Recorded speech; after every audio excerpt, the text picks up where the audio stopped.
Welcome to this week's edition of Taiwan Outlook. I'm your host, Chi-Chen Lo. Joining us today is DPP Legislator Bi-khim Hsiao. She's been serving in the Foreign Relations Committee in the Legislature Yuan for almost 5 years, and she has been very informed and involved in the process of Taiwan's foreign policy making. Bi-khim, welcome to our program. Hello, Professor Lo. Hello, everybody. As a member of the ruling DPP, how do you think about the performance of DPP in terms of foreign policies?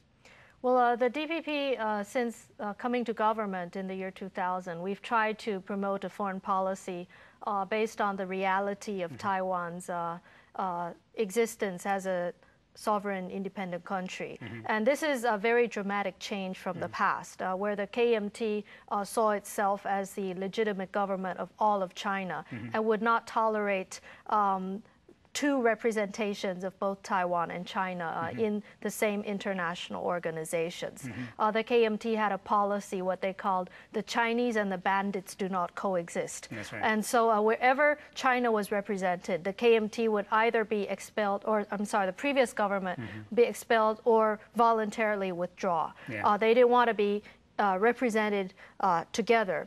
Whereas the DPP has tried to present Taiwan as simply Taiwan, of course with no claim of representing China. But at the same time, the DPP's coming into government has also been parallel to the rise of China. That's right. The rise of Chinese international influence politically, diplomatically, militarily, and economically. So this has presented an environment that has been much more difficult for us in terms of gaining international representation, right. Especially in organizations where China has already dominated. So it has been a very difficult situation, even though we've tried to be much more realistic. Yeah. But I think another area where the DPP has been a bit different from the previous government is we've put additional emphasis on different levels of diplomacy. As you and I know, you're a professor of international relations. As traditional diplomacy involves diplomacy between sovereign states, That's right. Especially recognized sovereign states as a unit for international action. Whereas because Taiwan is not formally recognized by most of the sovereign countries in the world, we have to put additional emphasis on other levels of international relations. That's right. So in addition to government formal diplomacy, we've put additional emphasis on NGOs, on party-to-party relations, on parliamentary relations, and on other levels of informal interaction. For example, when you were in the foreign ministry, we established the NGO committee. Right. This is kind of an oxymoron. A government ministry establishing a non-governmental, an NGO committee. But this is in light of Taiwan's extraordinary circumstances, circumstances under which the energy of NGOs on an international platform is much more important than the relative role of NGOs on diplomacy of other countries. That's right. So we've put a lot of emphasis on helping our NGOs, Taiwanese NGOs, to become more internationally involved and more internationally active. As we all know, Taiwan, our history of NGOs is very short, because our martial law was only lifted in 1987. And it was only after martial law that was lifted have we had real independent NGOs within our society, very active.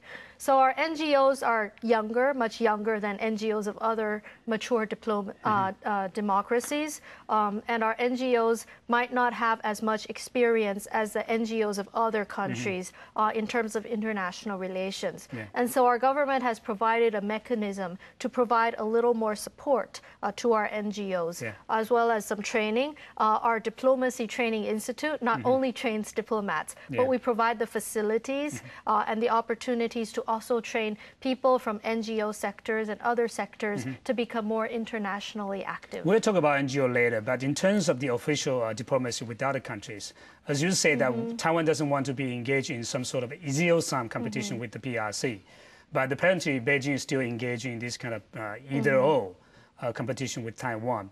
So do you find any cases where we can coexist with China in the international arena? It has been very, very difficult. And I have to say that initially there was some goodwill on our part. When we, for example, establish diplomatic relations with a new country, we do not require them to cut off their ties with China. In other words, we tolerate, we don't mind a country recognizing both Taiwan, or our official name, Republic of China, and the People's Republic of China. But it seems that China has not been as tolerant. And in addition to threatening to cut off all resources, I think China's bargaining power has increased because of its increased influence in international organizations like the United Nations. In fact, China has been launching a series of other means to cut off all Taiwan's existence or the existence of our identity internationally. For example, where in organizations where we are already members, China has been moving to change the name of our country to Taiwan, China, for example, to degrade the status of Taiwan into a province of China. In United Nations documents, for example, recently there was a press release listing Taiwan as a province of China as well. And these are means by China to not only exclude Taiwan from participating, but also to degrade the status of Taiwan into part of China. The World Health Organization, MOU, is also an example. Documents that were released recently of an MOU signed 2 years ago between the Secretariat of the World Health Organization and China, and the People's Republic of China, where China claims that they will be in charge of the health care of the Taiwanese people and be representing Taiwan in this World Health Organization. So they are using these means to not only exclude Taiwan, but also to downgrade Taiwan wherever Taiwan is already represented. On the official diplomatic front, there are some organizations where Taiwan has already been involved, but very few. For example, APEC. We have been involved as a formal member, but our status in APEC is different from other countries. For example, our president cannot attend the Leaders' Summit.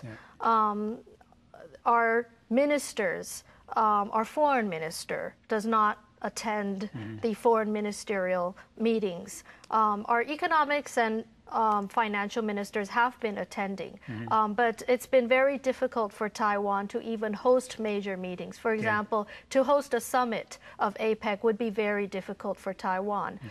So, you know, China is using these means to try to keep Taiwan's representation as low as possible, or even to wash the Taiwanese identity off the face of this earth. And now such mechanisms are extending beyond formal diplomatic recognition to the NGO arena. Even NGOs where Taiwan is active, China is attempting to change the name or downgrading Taiwan's status, or even punishing countries that support Taiwan, countries and organizations that support Taiwan, which is making it even more difficult for Taiwan. I want to raise one example of formal diplomatic ties. The country Chad, which is in Africa, that cut off ties with Taiwan last year. It had been a friend of Taiwan for some time, but they were having civil war. Part of the opposition in this civil war was funded by forces from Sudan, where China is very friendly. So China was using this civil war mechanism to also threaten a regime, to force a regime to end its relations with Taiwan. And these, you know, obviously we all know what is going on in Sudan, which is deplorable. And China has been backing up this regime, as well as other questionable regimes in this world. So they are using all kinds of mechanisms to force countries or to blackmail countries into terminating their support for Taiwan. Now, another point in case is Haiti, which still maintains relations with Taiwan. But the situation of Haiti is difficult because they require UN involvement and the peacekeeping force involvement. And China has a lot of involvement in that sense because they are a member of the Security Council. And so they are making the situation even more difficult for our friends and our allies. They have to withstand a lot of pressure. They have to withstand blackmailing or even threatening to withdraw support from international organizations as a cost for supporting Taiwan. All those things you just talked about, are there indications that China is becoming more aggressive, offensive in terms of isolating Taiwan internationally and taking away Taiwan's diplomatic allies? Definitely. I think China's growing influence in the world, the rise of China, where China claims it is peaceful, but I think it's not only the Taiwanese who are feeling the direct impact. Of course, the impact of 1,000 missiles deployed across the Taiwan Strait is a very direct impact. But there's a growing sense that China is also influencing other countries. They are silencing other countries. The growing military power that is accompanied by economic strength. There is a friend of mine, for example, a European friend, who has been raising resolutions supporting Taiwan's participation in the World Health Organization. Recently, he's been contacted by major multinationals from his country, these multinationals that have a presence in China. China is using threats to these multinationals, threatening their positions in China and demanding that they go back to their home country in Europe and ask their parliamentarians to withdraw these resolutions. So China is becoming much more aggressive, for one. Number two, becoming much more resourceful. They are using all economic means. They're through multinational companies and economic interests. They know people have interest in China, and they know people don't want to lose their market position in China. They are using that to threaten to turn that into political clout back in their respective home countries.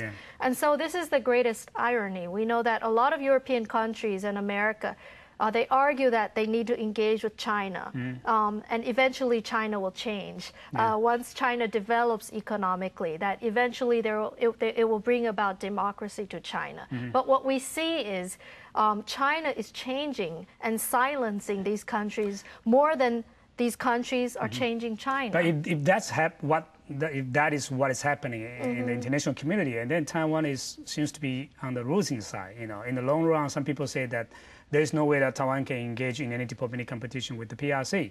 So, what would be the solution to it? Well, I think it would be very difficult. If I could provide an answer, I think I'd be the king of diplomacy. But I think we need to be a lot more creative, a lot more flexible. We also need to exhibit the kind of spirit of Taiwanese people. It's a pioneering spirit. You know, Taiwan is an immigrant country, and people finding all kinds of ways to survive. When a door closes in front of us, Taiwanese always find another way around it. And we've been good at that. And I think in the area of formal diplomacy, it has in fact become so much more difficult for Taiwan to survive. If we compare resources with China, we compare markets, we compare incentives. Of course, Taiwan is on the losing side, but we have to look at our strengths in innovation, in creativity, but most importantly, our strength in democracy. Democracy, I think, has traditionally been a value. It's been an ideal. How to transform that into a strategic interest, to convince people that it is in the strategic interest of the world, of the rest of the world, to support Taiwan, to ensure that Taiwan continues to exist as a democracy. I think we need to put this into a theme that would be accepted internationally. Of course, promotion of democracy recently has been labeled differently because of U.S. involvement in Iraq, because other controversies surrounding the U.S. involvement in Iraq, and the original argument about bringing forth democracy there and the difficulties they've been facing. And so this particular argument, how to put our argument in a different light, how to gain international support for the strategic value of democracy, I think is especially important for Taiwan. Let me ask you a very specific question as to the number of diplomatic allies that Taiwan should maintain. One argument is that there's no need for Taiwan to maintain some numbers of diplomatic allies. Do you think that it's a possible solution to deal with the problems we are facing now? Well, I think it's hard to say what's a number that's acceptable to the people of Taiwan. I think, first of all, the fact that there are countries in the world who recognize the sovereignty of Taiwan is important. I don't think anyone would want to see that number go down to 0. We want some countries, especially democracies in the world, to recognize the sovereignty of Taiwan. I think that is very important. But does it make a difference if there are 25 countries or if there are 10 countries or 15 countries? I don't think, there is no precedence for this. We are in a very unique, extraordinary situation here. But of course, I think most Taiwanese people would want to see us gaining more allies and friends. When there's an issue raised in the United Nations or international organizations, of course, we expect that more people will speak up on behalf of Taiwan, in support of Taiwan. So this has been argued before, but I don't think any leader of this country would want to be seen as a leader who loses friends. That's right. So I think any government, whether it's the DPP or the KMT, would try to invest efforts into ensuring that the friends that we have will remain our friends, and that we can gain some new allies. So there will be no magic number, right? We've been talking about the structural problems that Taiwan is facing, especially on international communities. And when we come back, we will talk about the domestic constraints on Taiwan's foreign policy. As we know that there's no consensus inside Taiwan. The division is going wider and wider, and that will affect Taiwan's diplomacy. So when we come back, we will talk about the domestic disconsensus we are having right now. So stay with us. We'll be right back.